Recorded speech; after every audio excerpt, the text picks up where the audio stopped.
सेना में भर्ती की तैयारी करने वाले नौजवानों में अग्निपथ योजना को लेकर नाराजगी बढ़ने लगी है। The war over Agnipath has resulted in at least 9 trains being torched in different parts of the country. Protesters set a railway coach on fire. They blocked highways. They barricaded rail lines. Even some politicians and their residences were targeted.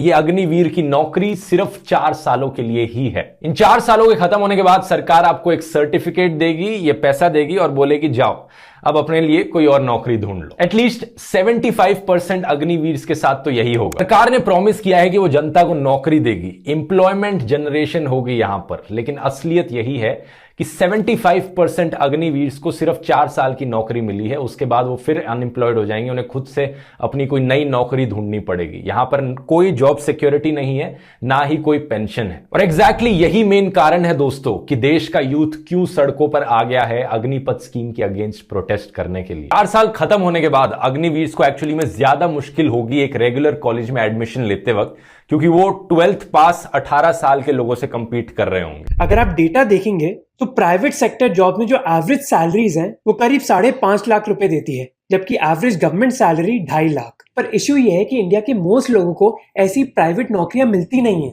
ये नौकरियां उन लोगों के लिए जो बहुत privilege family से, जो अच्छे स्कूल्स में गए थे, जो अच्छे कॉलेजेस में गए थे मेरी तरह। पर दूसरे लोगों के लिए जो प्राइवेट सेक्टर में जॉब्स हैं वो इतनी अच्छी क्वालिटी की नहीं है, जैसे कंस्ट्रक्शन वर्कर की जॉब मान लीजिए। और यही मेन प्रॉब्लम है इंडियन इकोनॉमी की कि कई प्राइवेट सेक्टर जॉब्स तो हैं पर वो अच्छी क्वालिटी की नहीं है। तो ऐसी सिचुएशन में लोग कहां भाग रहे हैं? गवर्नमेंट जॉब्स की तरफ। पर उधर भी सिचुएशन इतनी अच्छी नहीं है। 1991 की लिबरलाइजेशन के बाद गवर्नमेंट जॉब्स में गिरावट आई है क्योंकि सरकार ने अपना कंट्रोल कम कर दिया है इकोनॉमी पर। इसी की वजह से हमें ऐसी न्यूज देखने को मिल रही है जहां 370 पियोन पोजीशंस के लिए 50 लाख लोग अप्लाई कर रहे हैं, या फिर सेक्रेटेरिएट में एक वेटर की पोजीशन के लिए जहां 11 सीटें हैं 7,000 लोग अप्लाई कर रहे हैं। तो ऐसी सिचुएशन में जहां गवर्नमेंट जॉब्स भी कम हो रही है, नौजवान लोग सोच रहे कि ना तो हम घर के रहे और ना घाट के। पर क्या इस चीज का मतलब है कि सरकार को रिफॉर्म नहीं करना चाहिए गवर्नमेंट सेक्टर में? नहीं, सरकार को जरूर रिफॉर्म करना चाहिए। हम सब